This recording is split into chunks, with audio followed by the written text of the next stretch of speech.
오늘 우리에게 주시는 하나님의 말씀 함께 공부하겠습니다.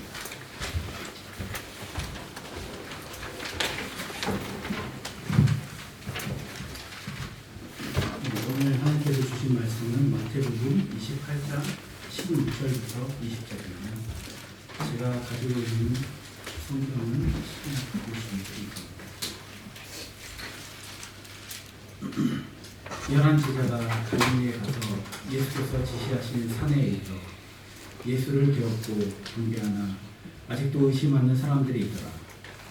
예수께서 나와 말씀하여 이르시되 하늘과 땅의 모든 권세를 내게 주셨으니 그러므로 너희는 가서 모든 민족을 제자로 삼아 아버지와 아들과 성령의 이름으로 세례를 받들고 내가 너희에게 분부한 모든 것을 가르쳐 지키게 하라. 볼지어다 내가 세상 끝날까지 너희와 항상 함께 있으리라 하시니라. 아멘. 사명을 이루는 삶을 제목으로 함께 말씀 잠깐 기도 드리겠습니다. 하나님 아버지, 이 아침 복된 주일 주님께 예배하고 우리의 모든 것 봉헌하고 또 경배하고 찬양한 저희들 이제 주님의 말씀을 듣고자 합니다. 주님께서 우리에게 원하시는 바를 말씀, 기록된 말씀을 강의하고 풀어 설명할 때에 깨닫는 은혜를 성령님 허락해 주셔서 보이지 않는 하나님께서 기록한 말씀을 통해 우리 각자에게 성령으로 말씀하시는 것을 듣고 깨닫는 복된 시간이 되게 이 시간 함께하여 주시옵소서. 주의 말씀이 진리요 우리의 생명이 되는 것을 믿사오니 말씀의 은총을 이 시간 풍성하게 각사람에게 부어 주옵소서. 부족한 종 주의 말씀의 도구로만 써 주시기를 간절히 소원합니다. 예수님 이름으로 기도드립니다. 아멘. 오늘로써 우리 2024년 신년의 3 시리즈 함께하려고 합니다. 여러 가지 1월 첫 주에 우리 하나님과 동행하는 삶, 하동 삶이죠. 여러 산삼이 될 것 같은 우리 경험의 그런 말씀들을 가지고 나누어 봤습니다. 기쁘게 봉사하고 섬기면서 부활을 드리고 또 사랑으로 하나 되고 이런 주제들을 가지고 나누었는데요. 오늘은 그 마지막 순서로 사명을 이루는 삶이 되겠습니다. 우리가 작년 말과 또 올해 초 함께 새해를 맞이하면서 우리의 비전이 무엇인가, 교회의 비전이 무엇일까 이런 것들을 가지고서 함께 의논하고 또 모여서 고민을 나누고 이렇게 했던 적들이 있었습니다. 여러분, 런던 갈보리 교회의 비전이 무엇일까요? 비전이랑 사명, 이 두 가지가 좀 구별될 필요가 있죠. 여러분, 비전이 뭐죠? 비전 센터, 비전, 교회의 비전 이런 것들을 얘기를 많이 나누는데 비전은 뭡니까? 원래 뜻은 본다는 뜻이죠. 눈으로 보는 것, 무엇을 바라보느냐, 무엇을 향하느냐, 우리의 방향성이 어디로 지향하고 있느냐. 그런데 그것은 우리 하나님께서, 우리 주님께서 보시고 계시는 것과 같은 비전을 가지고 보면 좋은데 이게 또 주님의 눈과 우리의 눈이 일치하지 않을 때가 많죠. 우리의 비전 이렇게 말할 때, 우리 교회의 비전 이렇게 말할 때 이 교회가 바라보는 방향, 이것이 주님의 보시는 비전과 방향이 잘 일치하지 않을 경우에 문제가 심각하죠. 특별히 어느 교회의 비전이 그 담임 목사의 개인적인 안목과 바라는 방향성과 생각, 사람이기 때문에 그가 경험해왔고 그가 체험해왔던 것을 중심으로 해서 중요하다고 생각하고 그것을 향해서 목회를 집중하고 성도들을 막 이렇게 강조하면서 끌고 간다면 그것이 성경적인 근거가 없지는 않겠지만 균형 있게 하나님께서 어떤 교회를 향해 가지신 하나님께서 바라보시는 그 관점과 비전에 일치하는 것이 아닐 수도 있다는 것을 우리는 봅니다. 우리 교회가 혹시 그렇지 않을까 이런 두려움과 자기를 돌아보는 마음으로 이 자리에 말씀을 함께 나누고자 하고 이런 질문을 던지는 것이죠. 여러분, 우리 교회가 갖고 있는 비전, 우리가 바라보고 있는 방향, 우리가 소망하고 소원하고 갈망하고 이루기를 원하는 그것, 상당히 주관적인 것인데 우리의 비전은 어떤 것입니까? 뭐 말할 수 있습니까? 여러분, 개인의 비전과 가정의 어떤 비전, 바라보고 있는 소망하는 바들이 있을 수 있는데 우리 교회가 바라보고 있는 비전은 무엇인가? 이것들을 좀 점검해 보자. 그런데 사명이라고 하는, 미션이라고 하는 것은 또 약간 객관적인 것입니다. 하나님께서 말씀을 통해서 분명하게, 중요하게 이렇게 말씀하신 어떤 것들이 있다면 성경 속에 우리가 뭐 조작할 수 없는 거고 우리가 왜곡해서 해석할 수 없는 분명한 하나님의 뜻, 하나님께서 우리를 향해 가지고 계신 목적과 명령하시고 있는, 우리가 이렇게 살아줬으면 좋겠다는 삶의 사명, 그것이 성경에 어디에 나와 있고 그것이 무엇일까요? 그것을 좀 알아보고 그것이 바로 하나님의 비전일 것입니다. 그 사명에 우리의 비전을 맞춰가는 작업, 이것을 우리가 함께 해야 될 것 같습니다. 그냥 저는 오늘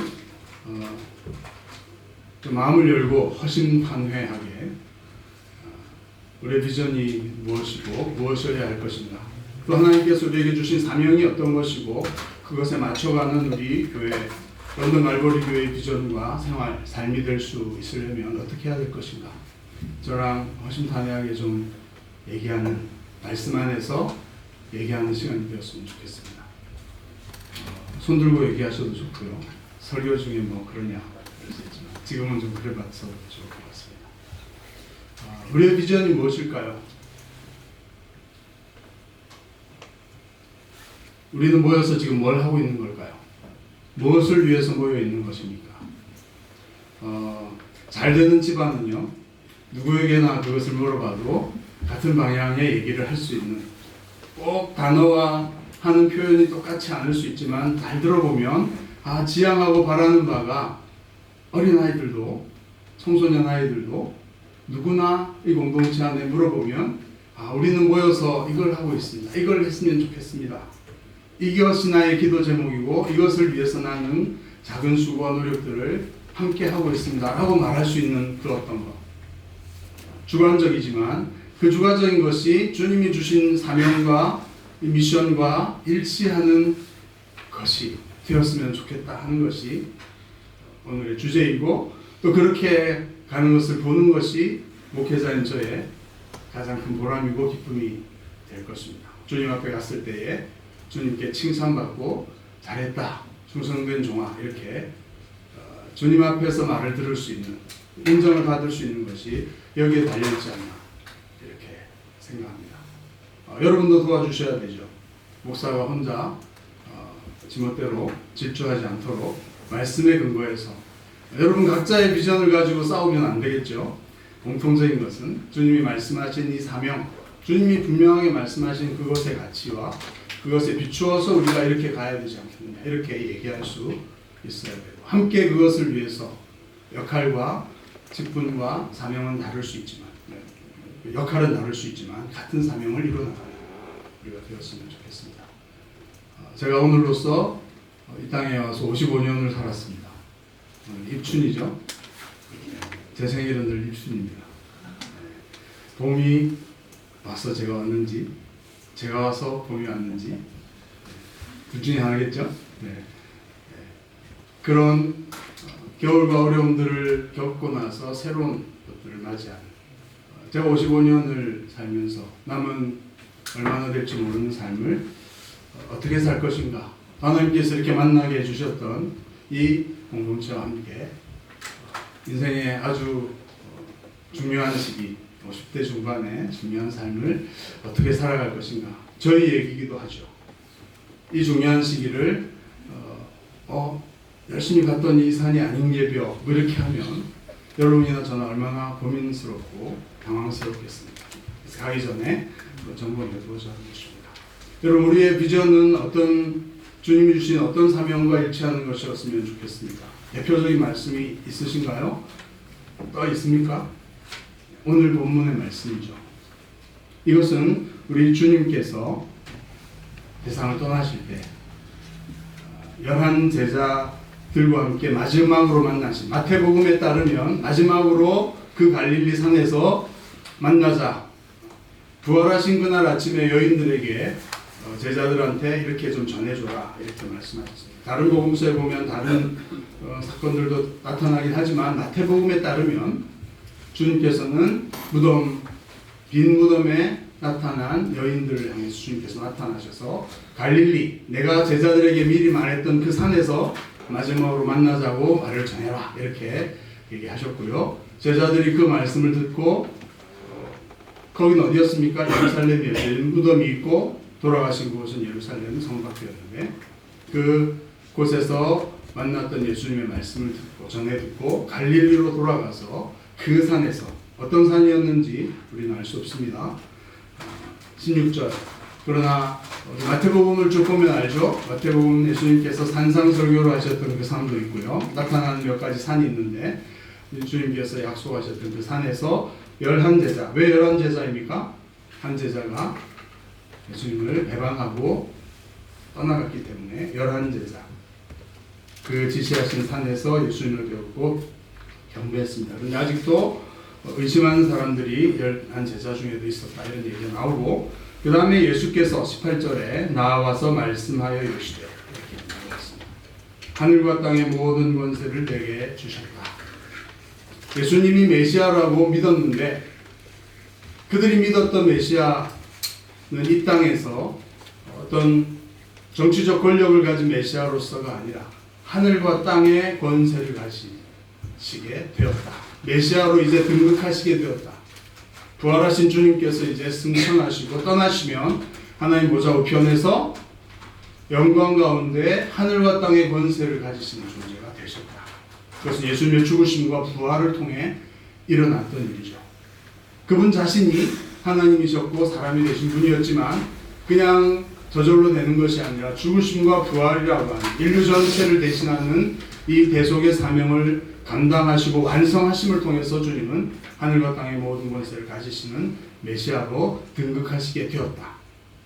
이렇게 말하면서 그 주님께서 제자들에게 그러므로 내가 그런 존재, 진정한 메시아로서 등극하게 되었으니 그러므로 너희는 가서, 한번 읽어볼까요? 너희는 가서 시작. 너희는 가서 모든 민족을 제자로 삼아 아버지와 아들과 성령의 이름으로 세례를 베풀고 내가 너희에게 분부한 모든 것을 가르쳐 지키게 하라. 여기까지가 명령이죠. 그 다음에 약속이 나오죠. 내가 볼지어다 내가 세상 끝날까지 너희와 항상 함께 있으리라. 세상 끝날까지 너희와 항상 함께 있겠다. 이 제자 11명에게 주신 말씀이라면 이상한 말씀일 것입니다. 세상 끝날까지 제자들이 살 수가 없죠. 그런데 이 말씀은 그 11제자만이 아닌 그 이후에 오게 될 제자, 그것이 어디에 나와 있습니까? 이 명령 속에 있죠. 너희는 가서 모든 민족을 제자로 삼아라. 여러분, 여기에는 11명의 제자밖에 없는 것 같지만 주님께서는 그들을 통해서 주님을 따르게 될 모든 민족 가운데 일어날 제자들을 바라보고 계시고 염두에 두고 계시고 기대하고 계시는 것을 알 수 있습니다. 그들이 세상 끝날까지 살게 될 것이고 세상 끝날에 주님께서 다시 영광스러운 메시아의 그 권능을 가지고서 영광을 가지고서 오실 것이다. 이것들을 주님은 내다보시면서 이 명령을 제자들에게 주고 있는 것입니다. 11명 제자만이 아니라 그들을 통해서 제자가 될 수많은 사람들, 헤아릴 수 없는 그 사람들을 향해 굉장히 중요한 유언과 같은 명령을 주고 계시는 것이죠. 이것이 우리가 주님이 주신 지상사명, 지극히 높은, 지극할 지자에다가 높을 상자, 그래서 영어로는 the greatest, the grace라고 했는데 greatest 이렇게 할 수 있겠고요. 명령, commandment, 또 위임령, commitment, 대위임령 이렇게 하나님께서 그리스도께서 제자들에게 주신 가장 중요한 위임하신 명령, 맡겨주신 커미션, 커밋해 주신 부탁하신 그 사명, 명령, 그것이 우리에게는 미션, 사명이 될 것입니다. 여러분 그렇게 보이십니까?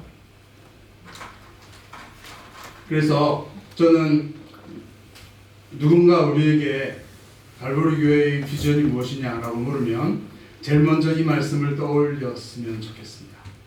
마태복음 28장 끝에 주님께서 유언처럼 맡겨주신 명령이자 부탁하신 그 위임하신 그것이 우리의 사명입니다.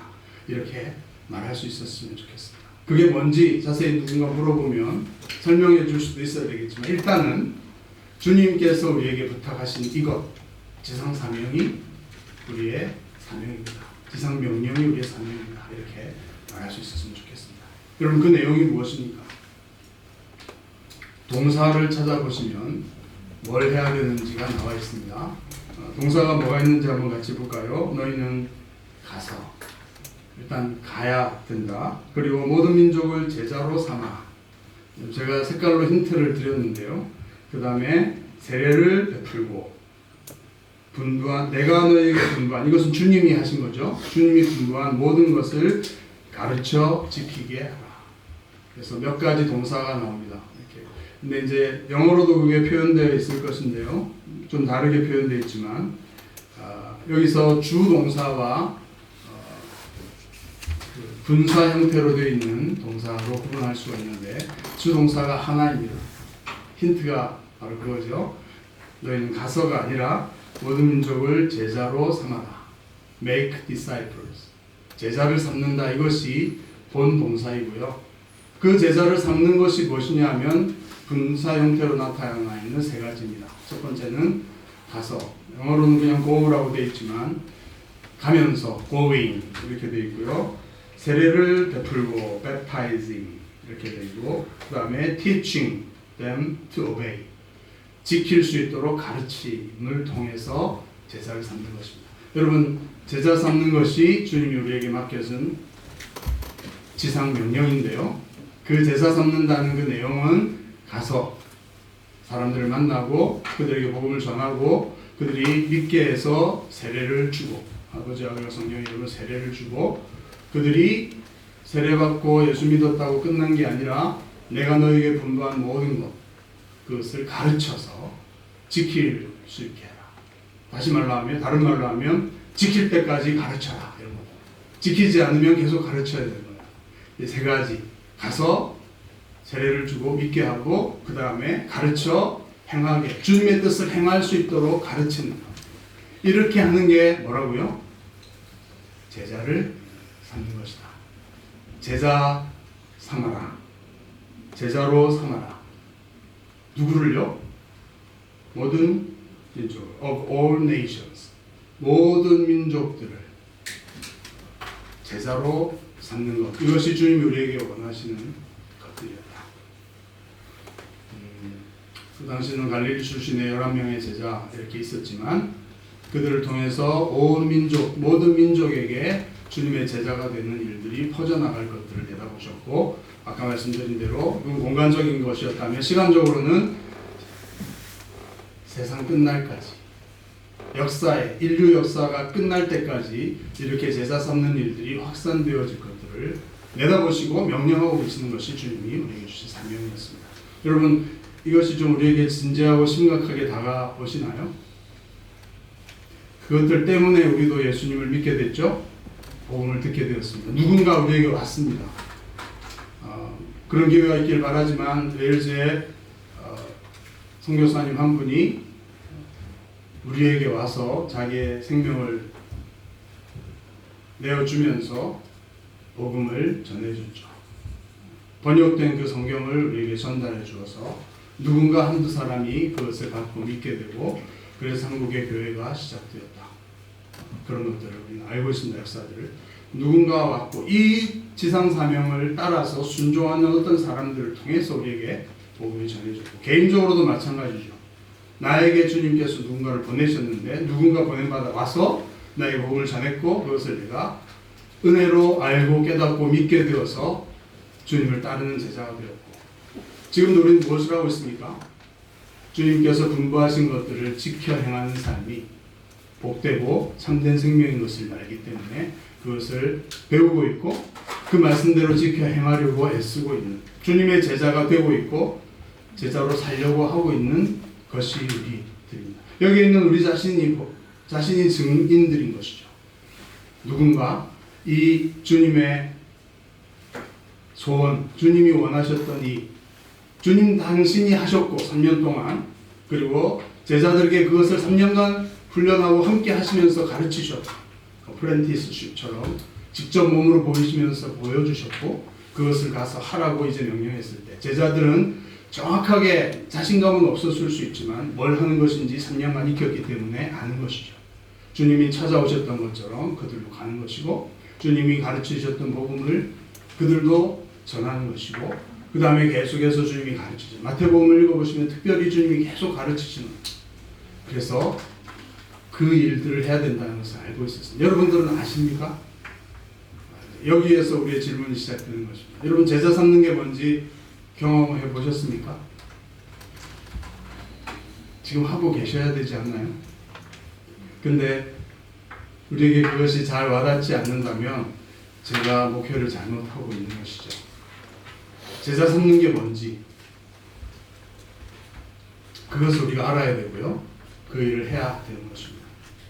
바울은 이 주님의 지상 사명을 따라서 이렇게 자기의 사명을 진술하고 있습니다. 이 비밀은 만세와 만대로부터 감추어졌던 것인데 하면서 감추어졌던 이 비밀이신 너희 안에 계신 그리스도, 이 영광의 소망이신 이 그리스도에 관한 복음, 우리가 그를 전파하여 각 사람을 권하고 모든 지혜로 각 사람을 가르치는, 전파하고 가르친다는 게 공통적인 동사가 나옵니까? 복음을 전해서 예수를 믿게 하고 또 믿은 다음에 그들에게 계속 가르치는 것인데, 각 사람을 가르친다 이렇게 하고 있습니다. 각 사람을 그리스도 안에서 완전한 자로 세우려고 한다. 이것이 바울 자신의 구체적인 사명, 자기가 하고 있는 것이라고 설명을 골로새서 1장에 해주고 있습니다. 이를 위하여, 이것을 위하여 나도 내 속에서 능력으로 역사하시는 이 성령님의 역사를 따라 힘을 다해서 수고한다. 바울이 지금 감옥에 갇혀서 골로새서 편지를 쓰면서 내가 지금 뭘 하고 있는지, 근데 여기서 특징적인 것은 뭡니까? 각 사람을, everyone, 한 사람 한 사람을 그리스도 안에서 완전한 자로 세우기 위해서 전파할 뿐 아니라 가르치고 있다. 감옥에서도 그 일을 하고 있고 골로새서 편지를 쓰면서 그 일을, 말씀을 드러내고 말씀대로 살아갈 수 있도록 하고 있다. 이렇게 말하고 있습니다. 그래서 중요한 것은 제자 삼으라고 하는 것과 관련해서 한 사람 한 사람에게 관심을 갖고 그들에게 말씀을 가르치고 말씀을 지킬 수 있도록 돕는 것, 이것이 제자로서 상당히 제자 삼는 일에 중요하다 하는 것을 알 수 있습니다. 한 사람 한 사람이 주님의 말씀을 알고 지킬 수 있도록 도움을 받아야 하는 것이죠. 자, 이것은 마지막으로 이스라엘이 아브라함 때부터 갖고 있던 아브라함을 부르시면서 갖고 있던 하나님의 마음에 있던 소원과도 일치되는 것이라는 것을 한 구절 대표적으로 보여주고 있습니다. 창세기 18장에 보면 내가 하려는 것을 아브라함에게 숨기겠냐? 이것은 뭘 하려고 하십니까? 창세기 18장, 소돔과 고모라를 심판하러 천사들과 함께 아브라함의 장막에서 나타나셔서 대접을 받고 가시면서 아브라함에게 이거 말하지 않을 수 없다 하면서 아브라함은 강대한 나라가 되고 천하 만민은 그로 말미암아 복을 받게 될 것이 아니냐, 이렇게 주님은 큰 계획, 아브라함 하나밖에 없지만 지금은 천하 만민이 아브라함을 통해 복을 받게 될 이 큰 계획 속에 아브라함에게 내가 할 일을 숨길 수 있겠느냐 하면서 혼잣말처럼 하시는 얘기, 내가 그를 부른 것은 그로 그 자식과 권속에게 명하여 그 후손들과 그 후손들의 가족들에게 명령해서 여호와의 도를 지켜 공의와 정의를 행하게 하려고 내가 그를 불렀다, 택하였다. 하나님께서 택한 목적이 여기에 나와 있는 것이죠. 뭡니까? 그 자자손손들이 하나님의 도를 지킴으로써 공의와 정의를 행함으로써 하나님의 도를 지키게 하기 위해서 그를 택했다, 이렇게 말씀하고 있죠. 그래서 하나님께서 우리에게 지금은 이제 아브라함의 후손이 신약으로 와서 바울에 의해서 개념이 달라지고 넓어졌습니다. 이방인들을 포함해서 믿음으로 그리스도의 복음을 받아들이는 자가 아브라함의 믿음의 후손이 되었다. 그들을 향한 목적은 똑같죠. 하나님께서 하나님의 공의와 정의, 하나님의 뜻을 지켜 행함으로써 여호와의 도를 따라 살아가는 민족을, 사람들을, 무리를 만들어서 그들을 통해 하나님 나라가 무엇인지를 세상에 보여주는 그것이 하나님의 뜻이다.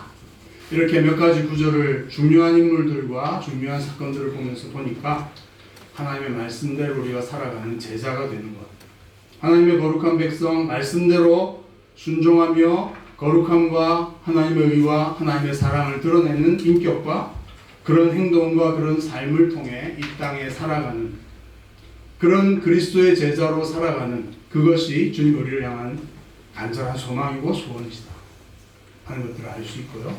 그것을 우리가 해나가고 있고 해야 된다. 여러분 우리 잘하고 있습니까? 어떻게 해야 되죠? 마지막으로 우리 교회 비전은 사명과 비전을 구분해서 말하고 있습니다. 우리의 비전은 어떤 것이 되어야 하겠습니까? 구체적으로 우리가 뭘 해야 되겠습니까? 어떻게 해야 되죠? 어떤 방식으로 해야 됩니까? 이 사명을 이루기 위한 우리의 비전으로 이 사명을 받아들이고 우리에게 가슴이 불타는 우리의 소망과 열정과 우리의 소원과 우리가 하고 싶은 그런 삶이 되도록 우리를 그렇게 주님과 일치된 마음으로 살아갈 수 있도록, 그래서 우리가 예배하면서 주님을 만나고 주님께 기도하고 주님의 말씀을 묵상하면서 주님의 마음과 우리를 일치시켜 나가는 그런 일들을 하기 위해 예배도 드리고 성경도 읽고 이렇게 하고 있는데요. 어떻게 해야 될까요? 우리에게 맡겨주신 모든 민족은 누구일까요? 그리고 그들을 어떻게 제자로 삼을 수 있을까요? 이렇게 말할 수 있습니다. 내가 아직 제자가 제대로 되지 못했는데 어떻게 제자를 삼냐? 그렇지만 여러분, 그 질문에 대한 여러분의 대답은 무엇입니까? 여러분 완벽한 완전한 성인이 되어서 여러분 자녀를 낳았나요? 여러분 자녀에게 가르칠 것이 내가 온전치 못한데 나는 가르칠 수 없어 이렇게 말하십니까? 여러분이 한 발 앞서서 익히고 살아가고 있는 그런 방식을 알고 있다면 그것을 가르쳐 주는 것이 바로 사람들을 가르치고 돕는 것입니다. 여러분이 한 걸음 앞서 있다면 그것을 잘 알지 못하는 사람에게 그것을 나눠주는 것이 가르치는 거죠. 자녀가 태어나서 똥오줌 가리는 것 스스로 못하니까 그것을 돕고 가르치는 것이죠. 아이가 일어나서 아침마다 밥을 먹어야 된다. 새끼 밥을 먹고 양치질 해야 되고 세수하고 옷을 단정하게 입고 정리하고 이런 것들을 다 가르쳐야 줘야 되죠. 우리가 완벽한 인격체는 못 되지만 그러나 우리가 노력하고 있고 우리가 익힌 것들을 우리 자녀들에게 가르칠 수 있고 가르쳐 줘야 됩니다. 예수를 믿고 우리가 예수님이 구주 되심을 알고 믿고 있다면 믿지 않는 사람들에게는 최소한 예수님을 내가 어떻게 믿고 왜 예수님이 구세주이고 구원이 무엇인지를 얘기해 줄 수 있고 그것을 가서 전할 수 있죠. 우리의 설득력으로 할 수 없지만 우리가 어눌한 말투라도 말해 줄 수 있습니다. 그것이 제자 삼는 첫걸음인 것이죠. 가서. 그리고 그들에게 우리가 그래도 짬밥이 있잖아요. 예배 생활을, 교회 생활을 1년, 5년, 10년 이렇게 해온 것, 그 중에 조금 배운 거, 이렇게 주일날 예배 드리러 나오는 거. 여러분 처음에 예수 믿으면요, 주일날 특별히 우리 교회 같은 경우에 주일 오전 10시에 예배 드리러 나오는 게 쉬운 일입니까? 여러분 얼마나 훌륭한 분인지 옆 사람을 한번 보십시오. 주님의 제자로 함께 모여서 예배 드리러 나온 이것이 얼마나 큰 훈련과 노력으로 이렇게 되어졌습니까? 우리 교회에 나오라고 어떤 분들이 교회 찾는다고 할 때 많은 부분에서 10시까지 나오는 게 너무 힘들어 이렇게 할 분들이 많습니다. 어떻게 하는지 여러분들이 얘기해주고 가르쳐 주실 수 있죠. 어떻게 이렇게 10시에 나오셨어요? 토요일 밤에 좀 일찍 자. 아침에 9시에는 일어난 다음에 세수를 해. 뭐 이렇게 가르쳐 줄 수 있잖아요. 이렇게 예수를 믿고 예배드리고 또 우리가 아침마다 큐티 말씀을 하고 그래서 개인적인 것이지만 예수 믿는 게 뭐냐 물어볼 때 우리 교회는 이렇게 아침마다 말씀을 6시 되면 담임 목사님이 올려주는데 첫째 카톡을 가입해 이렇게 하고 그 다음에 그 말씀을 읽고 하루를 시작해 기도하고 그렇죠? 또 1년 1독을 목표로 해서 안 되더라도 말씀 있는 시간을 갖고 또 개인적으로 기도하는 시간을 가지려고 해서 노력해. 그리고 교회에 성경 공부 프로그램이 있고 이런 식으로 얘기해주고 여러분들이 참여하고 그것을 도와줄 수 있다면 그것이 제자 삼는 큰 그림책이 있는 것입니다. 그런데 우리가 중요한 질문이 하나 있죠. 제자 삼는 일은 누가 하는 것인가? 정답은 시작 내가. 허경 목사가입니까? 정답은 제가가 아니고 여러분 이렇게 해서 자기를 한번 가르치면서 시작 내가. 여러분이 제자를 삼으셔야 되죠. 힌트를 드렸습니다. 제자 삼는 일이 여러분 자녀를 낳고 부모가 되는 사람이면 아이를 낳고 기르는 양육을 할 수가 있습니다. 여러분 학자가 되고 교수가 되고 해야지 아이들에게 가르칠 수 있나요? 우리나라의 교육 수준이 높지 않습니까? 여러분 초등학교 다니는 아이들한테 수학 정도는 다 가르칠 수 있잖아요. 수학 교수가 되고 수학 학자가 될 필요가 없죠. 여러분 국어도 가르칠 수 있죠. 문법 기억 안 나지만 중고등학교 때 했던 거 애들 책 읽으면 또 기억나서 그 정도는 가르쳐 줄 수 있습니다.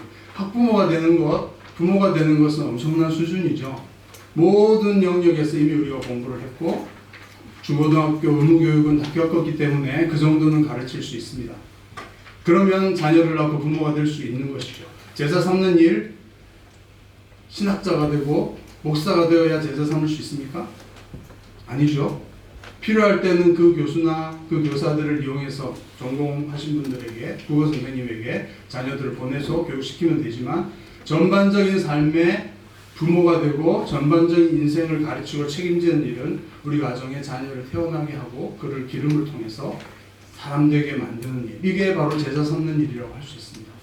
여러분 교회 안에서도 여러분 전도하는 게 부담스럽습니까? 내가 혹시 교회라고 말했는데 진짜 오면 어떡하지? 내가 그를 제자 삼아야 되는데 생명을 낳는 거잖아요. 그렇게 부담스러워 하실 필요 없습니다.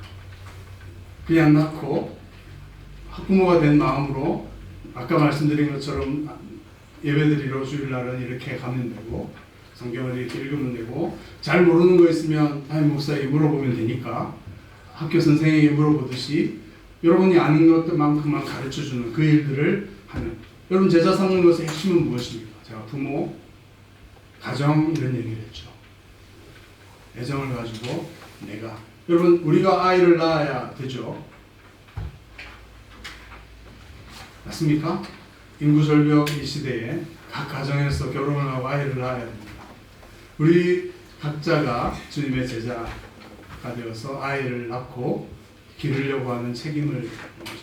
한 사람 한 사람을 어떻게 책임질 수 있습니까? 그 매트릭스라고 하는 옛날에 영화 봤는데 미래에는 뭐 그런 것 같습니다. 아이를 낳는 게 힘들어서 그런지 어떻는지 뭐 이런 상상 속에서 인큐베이터 같은 데서 수정란을 해가지고 아이가 태어나는 뭐 그런 형식. 그래서 아이들이 쫙 그런 튜브 같은데 다 사람이 그렇게 태어나면 여러분 어떻게 그들을 한 사람 한 사람을 제대로 교육할 수 있겠습니까? 만약에 그런 시대가 온다면 엄청난 타가부터 모든 것이 시스템으로 학교 교육에서 이렇게 한다면 너무 힘들지 않겠습니까? 하나님께서는 각 가정이라는 시스템을 통해서 아이를 사랑 안에서 아이를 낳고 애정을 가지고 그 아이의 특성에 맞게 길러내면서 필요한 말 먹이고 가르치고 해서 사랑과 인격적인 관계 속에서 한 아이가 제대로 된 성숙한 성인이 되도록 하는 가정이라고 하는 엄청난 효율적이고 아주 똑똑한 시스템을 주신 것이죠. 교회의 제자 삼는 일도 마찬가지여야 되는 것입니다. 목사나 어떤 소수의 사람들이 전도해서 대량으로 사람들이 오고 그들을 대량으로 양육하는 이런 강의나 이런 시간은 필요하겠고 공부하는 시간 필요하겠지만 누가 그것을 책임져야 됩니까? 한 사람 한 사람에게 누가 관심을 가져야 됩니까? 우리 자신. 하나님께서 나에게 나를 통해서 예수 믿게 하는 사람이 생기게 하신다면 그것은 누구입니까? 내가 영적으로 낳은 자녀이죠. 여러분 우리 자녀들이 우리에게 1번 제자 삼을 대상들이고 2번은 나를 통해 예수님을 믿게 되고 내가 보기에 내 도움이 좀 필요한 것 같은 주위의 사람들이 바로 내가 제자 삼을 사람들입니다. 그렇게 함께 책임져 나갈 때에 우리 교회가 효과적으로 제자 삼는 일을 할 수 있을 것이라고 믿습니다. 여러분 맞나요? 여러분들이 각자 아이를 낳고 기르겠다.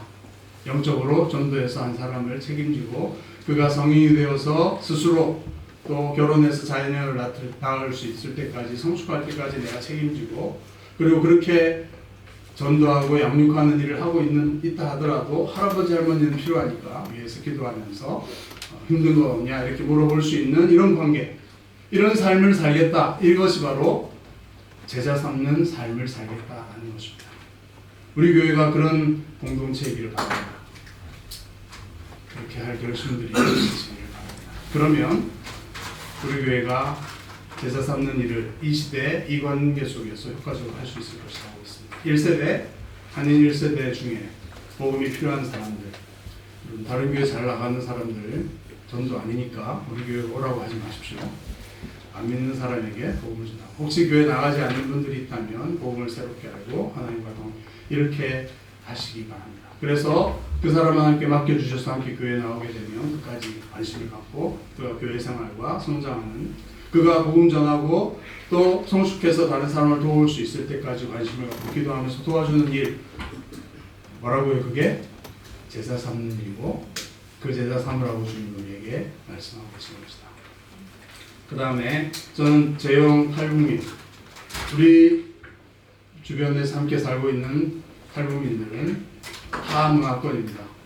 말은 비슷하지만 문화가 다르고 생각이 많이 다르신데 모든 민족에게 이랬으니까 우리 말이 통하는 문화권이 다른 사람들 첫 번째 타겟이 우리 1세대에게는 탈북민들이 아닌가 생각합니다. 우리 교회에 탈북민들 성도들이 주님께서 보내주시기를 바랍니다.